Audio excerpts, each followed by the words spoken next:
en vous une partie du monde, une partie de Dieu. Il enlève la partie du monde, cette chair indésirable. Mais il ne fait pas quoi? Par la circoncision. Et c'est ce qu'il fait avec Abraham. Il lui donna la loi de la circoncision. Et Abraham a été circoncis. Amen. Lui aussi, il a circoncis son fils Ismaël. Et plus tard, il devait circoncire aussi Isaac, qui était le fils de la promesse. Amen. Alléluia. Amen. La promesse avait été donnée à Abraham et à toute sa postérité. Et Dieu est en train de travailler parce qu'il devait faire de lui un véritable croyant. Il avait cru en la promesse. Mais Dieu avait compris que cet homme était tellement fidèle à lui. Amen. Et Dieu était venu pour le nourrir, pour agréer la foi de son serviteur. Amen. Alléluia. Amen. Et ce matin, Dieu cherche encore des véritables croyants. Des gens qui ont la foi d'Abraham. Des croyants vers qui Dieu peut venir pour agréer leur foi. Alléluia. Des croyants vers qui Dieu peut venir et faire alliance avec eux. Dieu vient vers toi et te dit, écoute, j'ai décidé de te circoncire. Mais sache que c'est mon alliance avec toi. Amen. Alléluia. Amen. Je serai attaché à toi, toi tu seras attaché à moi. Amen. Et sache ceci, que ce signe fera en sorte que nous soyons toujours unis dans notre alliance. Amen. Alléluia. Amen. Alléluia. Amen. Abraham était dans un pays comme un étranger, un nouveau pays. C'est comme ça que beaucoup ici se sont retrouvés. Quand ils sont rentrés dans le pays, c'est comme si c'était des étrangers. Il y a beaucoup de choses qu'ils faisaient. Ils se rendent compte que c'est un nouveau système. C'est un autre monde. Alléluia. Amen.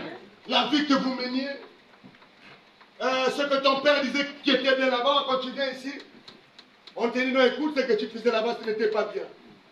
Voici comment vous devez vous comporter. Voici ce que vous devez faire. C'est comme cela que vous devez agir. Voici le genre de désir que vous devez avoir. Alléluia. Amen. Au début, qu'est-ce qui se passe? On te parle simplement. La chose n'est pas encore dans ta chair. C'est rien que des trucs que toi-même tu fais, tu te forces. Tu te forces à venir à l'église comme ce matin. Parce que tu veux écouter la parole. Mais c'est comme ça, pourquoi? Parce que la circoncision n'est pas encore en toi. Amen. Amen. Et il y a beaucoup de personnes, quelquefois, qui pensent qu'ils ont reçu le Saint-Esprit, et pourtant ils n'ont même pas encore reçu. Ils sont nombreux comme ça.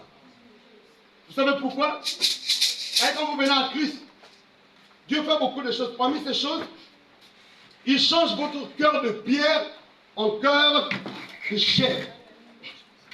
Vous imaginez quelqu'un qui avait un cœur de pierre, qui a maintenant un cœur de chair, ses désirs ne sont plus les mêmes. Il devient sensible. Il n'est plus insensible avec son cœur de chair, de pierre. Ce nouveau cœur qu'il a fait en sorte qu'il commence à avoir certains désirs. Amen. Amen. Mais regardez, Dieu avait promis qu'une fois qu'il vous donnera un cœur de chair, il vous donnera aussi un nouveau esprit, ou un esprit nouveau. Et beaucoup de personnes, quand ils reçoivent l'esprit nouveau, ils pensent que c'est déjà le baptême du Saint-Esprit. Cependant, l'esprit nouveau, ce n'est même pas encore le Saint-Esprit. Amen. Amen. Amen. Vous savez pourquoi? Parce que cet esprit, Dieu l'envoie avant que le Saint-Esprit n'arrive. Parce que votre esprit naturel ne peut pas recevoir l'esprit de Dieu. C'est impossible. Ils sont complètement opposés. Dieu change votre esprit. Il met en vous un esprit nouveau pour que son Saint-Esprit vienne loger après cela dans votre être. C'est après cela que Dieu lui-même descend maintenant en vous. Et maintenant, vous pouvez dire que lui, j'ai reçu le Saint-Esprit. Mais beaucoup, quand ils arrivent, où ils ont le cœur de chair, ils pensent qu'ils ont déjà reçu.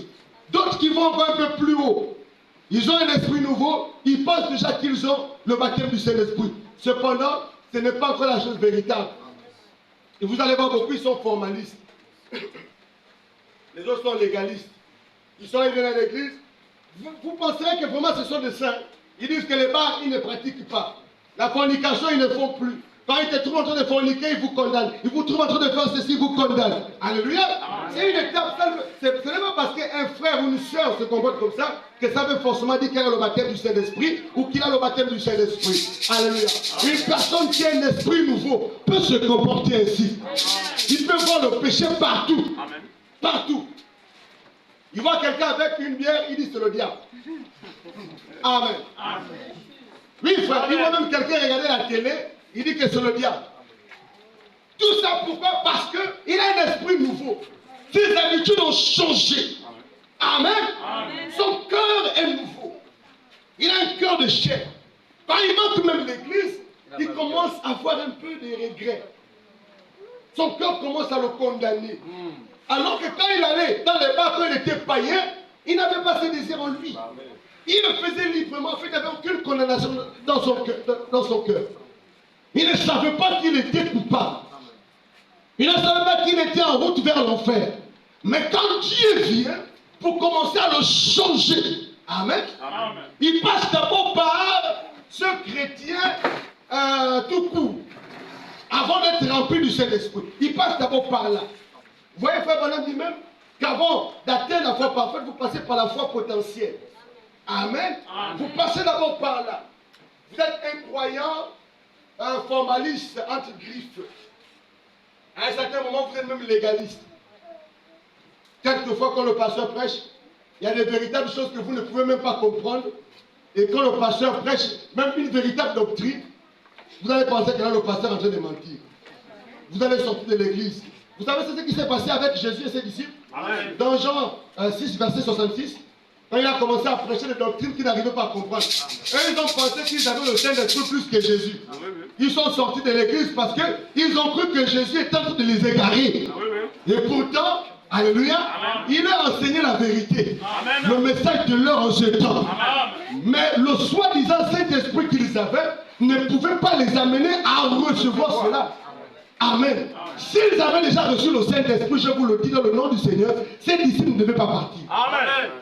Ils devaient croire en cela, parce que le Saint-Esprit devait les amener à croire en sa propre parole. Amen. Mais comme ils n'avaient pas encore reçu le Saint-Esprit, remarquez, c'était des disciples. Amen. Donc c'était des chrétiens. Amen. Amen. Amen. Mais des chrétiens sans Saint-Esprit. Et vous ne pouvez pas vivre dans le christianisme sans être rempli du Saint-Esprit.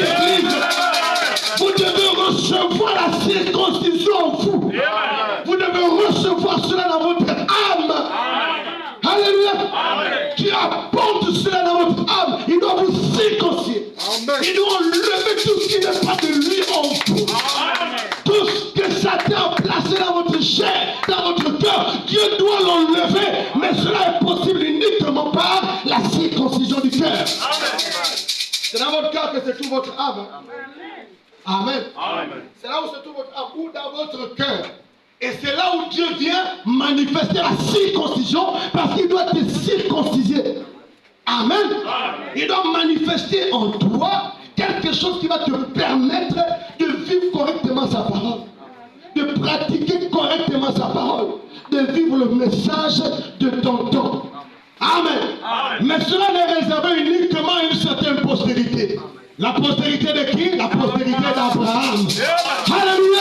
C'est cette postérité qui reçoit la promesse, qui a reçu la promesse, et c'est elle qui reçoit la circoncision aujourd'hui dans l'église du Dieu vivant. Amen. Même si l'église, laissez-moi vous dire, même si vous pensez que vous êtes déjà arrivé, même si vous pensez que vous comprenez la parole de Dieu plus que tout, si le Saint-Esprit n'est pas en toi, sache que tu n'es rien encore. Amen. Tu n'as aucune valeur devant Dieu. Aucune valeur du tout. Vous avez la valeur, c'est quand Dieu maintenant vient faire alliance avec vous. Amen. Amen. Quand il vient agréer votre foi. Mais il agrée ta foi, pourquoi? Il agrée parce qu'il a vu comment tu te comportes. Amen. Si en réalité, quand Dieu vient manifester la circoncision en vous, c'est parce que Dieu s'est rendu compte que vous êtes un véritable chrétien. Amen. Vous êtes quelqu'un, un candidat qui a cru à la promesse, comme Abraham. Dieu ne lui a pas donné la circoncision avant de croire à la promesse. Il fallait premièrement croire. Amen. Alléluia. Amen. Il fallait premièrement que tu acceptes le Seigneur comme ton sauveur et ton Seigneur personnel. Amen. Il fallait que tu commences à suivre sa parole. Que tu sortes de ta patrie. Que tu entres dans le nouveau pays. Et là, dans le nouveau pays, quand tu arrives et que Dieu t'a trouvé obéissant, qu'est-ce qu'il fait? Il te donne l'alliance. L'alliance de quoi? La circoncision. Amen. Amen. Est-ce que tu dis Amen? Amen. Et qu'est-ce que Dieu fit? Dieu changea son nom. Il s'appelait autrefois Abraham. Dieu dit désormais on t'appellera Abraham. Amen. Vous savez ce que beaucoup de personnes n'ont pas compris? C'est que Dieu avait pris une partie de son nom. Il a mis cela dans le nom de cet homme. Une partie de quoi? En fait, c'était une partie de Dieu que Dieu avait mis en Abraham. Vous savez pourquoi il a fait cela? Il a fait cela parce qu'il avait fait la promesse que la postérité d'Abraham devait faire ceci, devait faire cela. Amen. Et comme il savait que lui-même il devait venir sur la terre, il devait passer par Abraham, par sa postérité, alors il a pris une partie de lui, il l'a mis dans cet homme. Afin qu'un jour, quand lui a véritable postérité, il devait venir, il devait simplement s'introduire dans la lignée d'Abraham. Il devait être attaché à cette promesse. Amen. Alléluia. Amen. Le Saint-Esprit, c'est ainsi. Les disciples ont compris cela et ils ont manifesté le signe. Ils ont vécu là dans ce signe. Ils ont manifesté la parole. Ils ont été remplis du Saint-Esprit. Ils n'étaient pas comme les croyants d'aujourd'hui parce qu'aujourd'hui, beaucoup de croyants sont vides. Beaucoup de chrétiens sont vides, mais ils sont contents quand même dans leur esprit. Cependant, les disciples, vous savez, à un certain moment, quand la chose baissait, ils se retrouvaient pour demander à nouveau le remplissage. Pour demander à nouveau le remplissage, parce qu'ils savaient qu'ils ne peuvent pas accomplir l'œuvre de Dieu sans Saint-Esprit. Amen. Pour que vous arriviez à accomplir véritablement votre ministère, il vous faut recevoir le Saint-Esprit.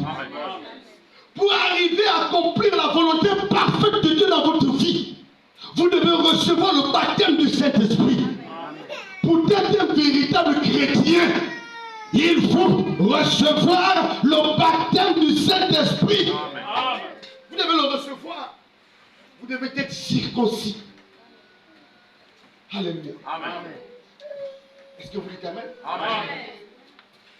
Vous ne pouvez pas être un véritable chrétien si vous venez simplement à l'église et vous écoutez la parole.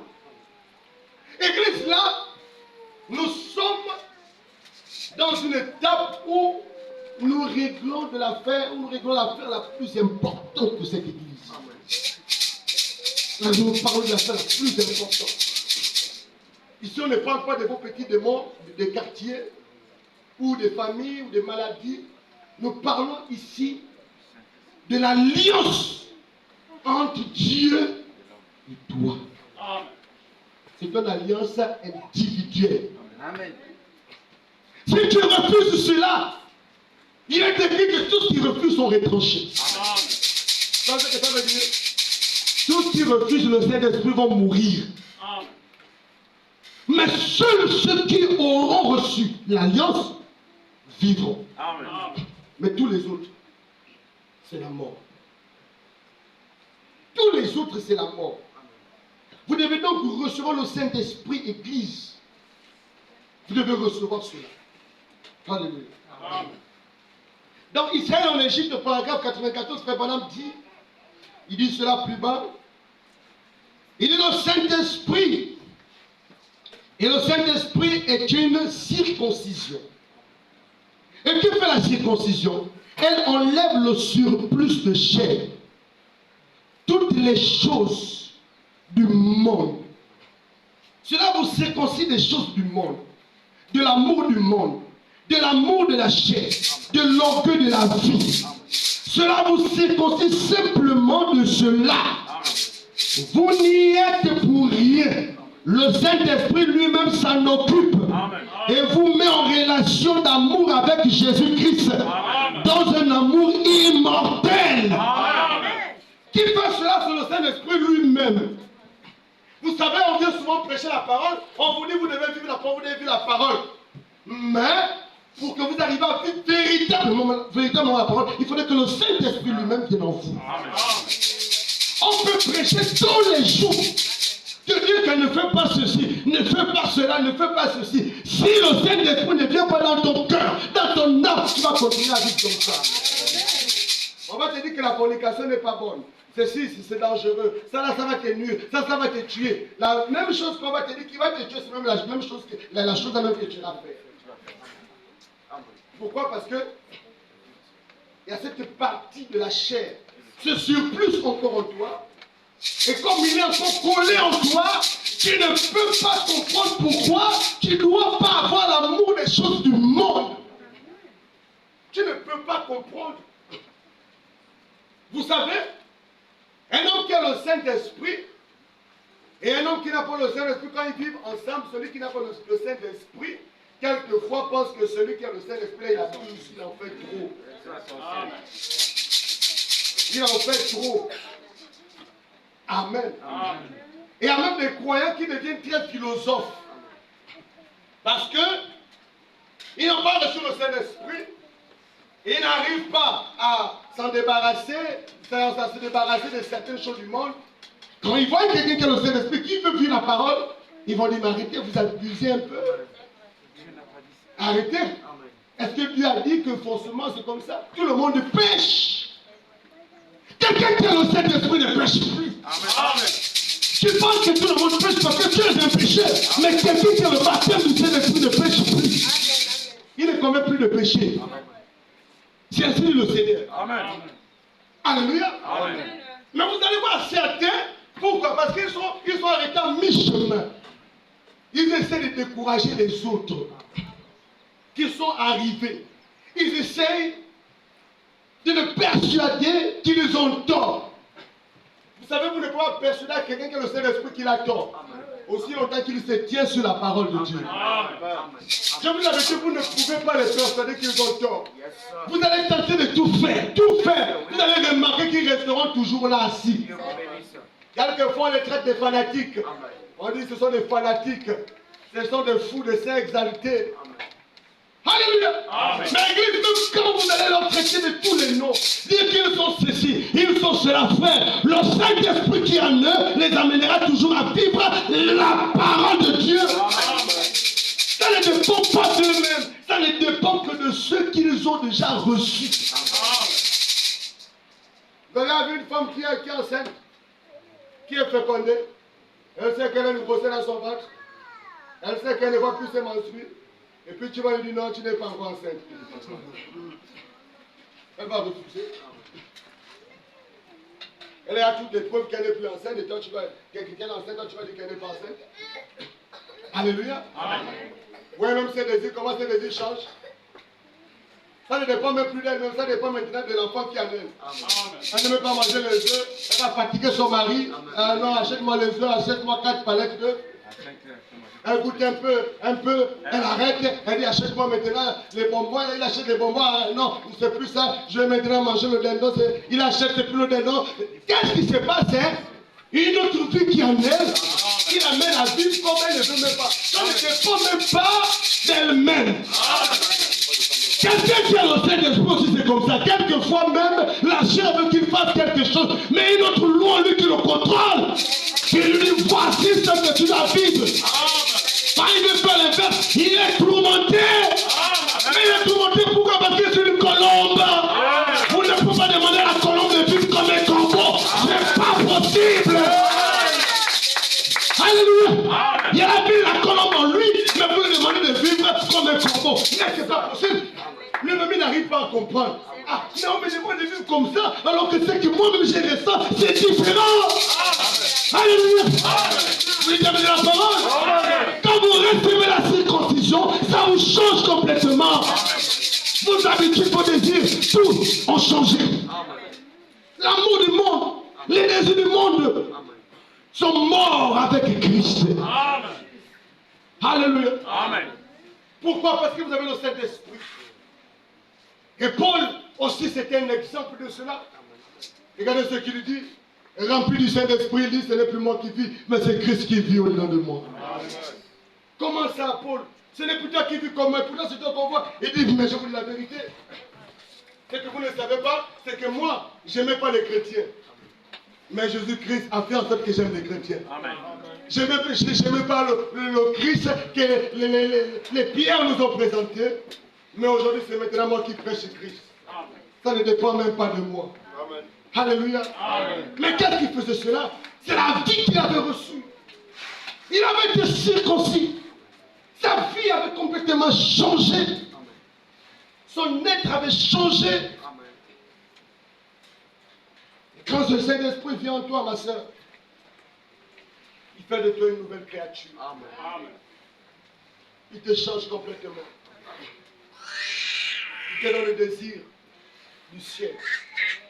Il te donne les habitudes du céleste. Amen. Il enlève en toi toutes les choses du monde. Église, cette affaire de la circoncision, c'est une affaire entre Dieu et toi. Ce n'est pas une histoire du pasteur et toi. Non. L'affaire du Saint-Esprit, ce n'est pas une histoire où on va mentir. Tu vas venir essayer de persuader certaines personnes. Non, écoutez, moi j'ai le Saint-Esprit, j'ai le Saint-Esprit. Ça ne sert à rien. On va demander qui a reçu le baptême du Saint-Esprit. Tu vas lever la main. Mais on se sent que convaincu qu'en toi la vie n'a pas encore changé. La vie de Christ n'est même pas encore dans ton cœur. Tu es toujours pareil comme tu étais dans le monde. Amen. Il y a une différence entre la vie que tu as dans le monde et la vie de Christ. C'est deux vies différentes. Amen. Si tu ne comprends pas encore, ça veut dire que tu n'es pas encore changé. Amen. Quand tu es changé, Église, tu arrives à comprendre une différence entre les deux vies. Amen.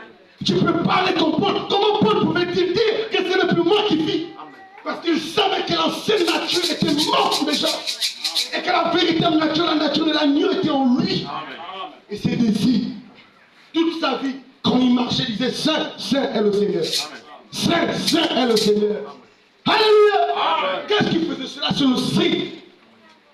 Il y avait le signe de la circoncision en lui. Et on pouvait voir ce signe. Alléluia. Amen. On pouvait voir Paul et dire oui. Paul a été changé. Paul a été transformé. Ce n'est pas simplement un chrétien de renom.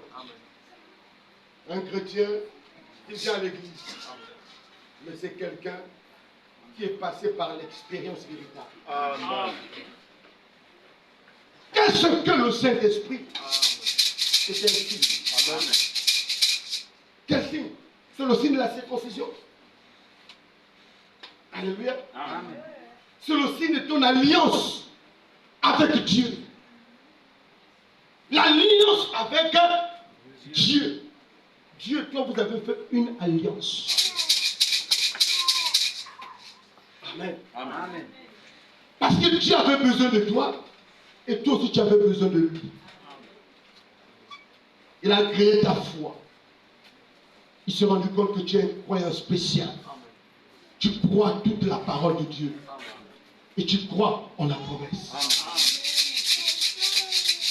Si vous ne croyez pas la promesse d'Abraham, vous n'allez pas la recevoir. Amen. Si vous rejetez la promesse d'Abraham, cette loi que Dieu a donnée à Abraham, si vous ne croyez pas, vous ne voulez pas être des fils d'Abraham, vous ne pourrez jamais recevoir la promesse. Amen. Vous devez croire comme lui, Amen. comme Abraham. Amen. Vous attendre à lui. Non mais pasteur, ça fait des années que je suis dans ce message, il n'y a pas de problème. As-tu reçu le Saint-Esprit depuis que tu as cru? C'est la question que Paul a posée à ses croyants. Est-ce que tu l'as reçu? Non mais moi, mon pasteur c'est le grand prophète majeur. Jean, celui qui a même baptisé le Christ. Il a baptisé le Christ, il m'a aussi baptisé. Paul dit, mais tout cela, ça n'a pas vraiment d'importance. Ce qui est plus important aujourd'hui, c'est le baptême du Saint-Esprit. Amen. Si vous n'avez pas le Saint-Esprit, vous êtes perdus. Amen. Vous devez vous repentir, vos péchés doivent être pardonnés. Alléluia. Amen. Vous devez être baptisés à nouveau. Paul les a rebaptisés. Baptisés qui des gens qui étaient baptisés et qui n'avaient pas reçu le Saint-Esprit. Amen. Si tu as été mal baptisé, tu dois te rebaptiser pour recevoir le Saint-Esprit. Amen. Parce que Paul les a rebaptisés. Acte chapitre 19. Amen. Et une fois qu'il les a rebaptisés, il a prié pour eux. Le Saint-Esprit est venu sur eux. Amen. Ils ont reçu le Saint-Esprit. Le signe était sur eux maintenant. Alors Paul savait que maintenant il pouvait continuer son ministère tranquillement. Alléluia. Amen. Vous savez, dans le christianisme, vous pouvez lire au Nouveau Testament, les disciples, à un temps, ils venaient prier pour la guérison des malades. Ils priaient pour la délivrance. Dieu faisait des grandes choses. À un certain moment, ils s'arrêtaient. Et ils venaient traiter cette affaire du Saint-Esprit. Il fallait que l'Église reçoive le Saint-Esprit. Amen. Philippe a fait la même chose. Il a eu un grand réveil en Samarie. Après son réveil, qu'est-ce qui s'est passé? Beaucoup d'âmes ont accepté le Seigneur. Beaucoup de gens ont commencé à venir à l'église comme ça. Ils ont commencé à aimer Jésus-Christ. Ils ont commencé à le servir. Ils ont commencé à le chanter. Ils ont commencé à aimer le message de leur temps. Mais pas de Saint-Esprit. Amen. En Dorothée, il n'avait pas de Saint-Esprit. Qu'est-ce que Philippe a fait? Il a fait venir Pierre. Quand Pierre est descendu, Pierre a amené ses croyants à recevoir le Saint-Esprit. C'est le temps pour toi de te consacrer à nouveau. Pour les anciens et pour les nouvelles personnes, c'est le moment pour toi de recevoir le Saint-Esprit. Tout le monde doit recevoir le Saint-Esprit parce que la promesse est faite à tous. Elle est pour tous. Amen. C'est pour toutes les personnes dans cette salle. Tout le monde doit recevoir le Saint-Esprit. Amen. Alors pendant tout ce temps, Église, restez dans l'esprit du Saint-Esprit. Recherchez le Saint-Esprit à l'église, à la maison, au travail, là, à votre bureau, au marché, à l'école, où vous irez partout. Recherchez le Saint-Esprit. Amen. Tous ceux-là qui croiront recevront la promesse. Amen. Qu'est-ce que le Seigneur a dit? Il dit, si vous demandez à votre Père du pain, il ne vous donne pas des serpents ni des scorpions. On peut faire de raison le Père Céleste, Dieu, qui est le Père le plus merveilleux, le Père qui est bon. Si vous demandez son Saint-Esprit, il ne va pas vous donner cela. Alléluia. Amen. Restons donc dans l'esprit de la promesse. Amen. Nous désirons le Saint-Esprit maintenant. Amen. Toute l'Église doit rechercher cela. Amen. Et à la fin, nous tous ensemble, on va prier pour recevoir cela ici à l'Église. Amen. Conformément à la parole de Dieu. Amen. Il se pourrait que tu n'avais pas encore reçu. Toi-même, tu te connais. Je ne suis pas venu ici pour dire, frère, tu n'as pas le Saint-Esprit. Sœur, tu n'as pas le Saint-Esprit. Ce n'est pas de mon ressort. Moi, je vous dis simplement, vous devez recevoir le Saint-Esprit. Ça, c'est de mon ressort. Amen. Je dois prier pour vous. Je dois vous amener à comprendre qu'est-ce que le Saint-Esprit. Que le Seigneur vous bénisse à travers le Seigneur.